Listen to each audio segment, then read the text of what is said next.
Matthew chapter 18. At that time the disciples came to Jesus and asked, "Who then is the greatest in the kingdom of heaven?"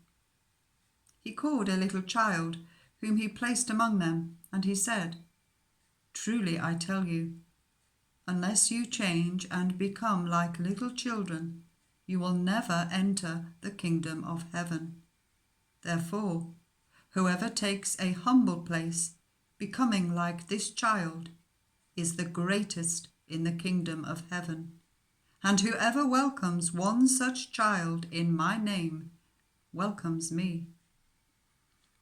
If anyone causes one of these little ones, those who believe in me, to stumble, it would be better for them if a large millstone were hung round their neck and they were drowned in the depths of the sea. Woe to the world because of the things that cause people to stumble. Such things must come, but woe to the person through whom they come. If your hand or your foot causes you to stumble, cut it off and throw it away. It is better for you to enter life maimed or crippled than to have 2 hands or 2 feet and be thrown into eternal fire.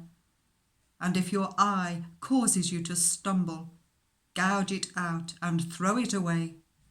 It is better for you to enter life with 1 eye than to have 2 eyes and be thrown into the fire of hell. See that you do not despise one of these little ones, for I tell you that their angels in heaven always see the face of my Father in heaven. What do you think? If a man owns 100 sheep, and one of them wanders away, will he not leave the 99 on the hills and go to look for the one that wandered off? And if he finds it, truly I tell you, he is happier about that 1 sheep than about the 99 that did not wander off. In the same way, your Father in heaven is not willing that any of these little ones should perish. If a brother or sister sins, go and point out the fault, just between the 2 of you. If they listen to you, you have won them over. But if they will not listen, then take 1 or 2 others along, so that every matter may be established by the testimony of 2 or 3 witnesses. If they still refuse to listen, tell it to the church, and if they refuse to listen even to the church, treat them as you would a pagan or a tax collector. Truly I tell you, whatever you bind on earth will be bound in heaven, and whatever you loose on earth will be loosed in heaven. Again, truly I tell you, that if 2 of you on earth agree about anything you ask for, it will be done for you by my Father in heaven. For where 2 or 3 come together in my name, there am I with them." Then Peter came to Jesus and asked, "Lord, how many times shall I forgive someone who sins against me? Up to 7 times?" Jesus answered, "I tell you, not 7 times, but 77 times.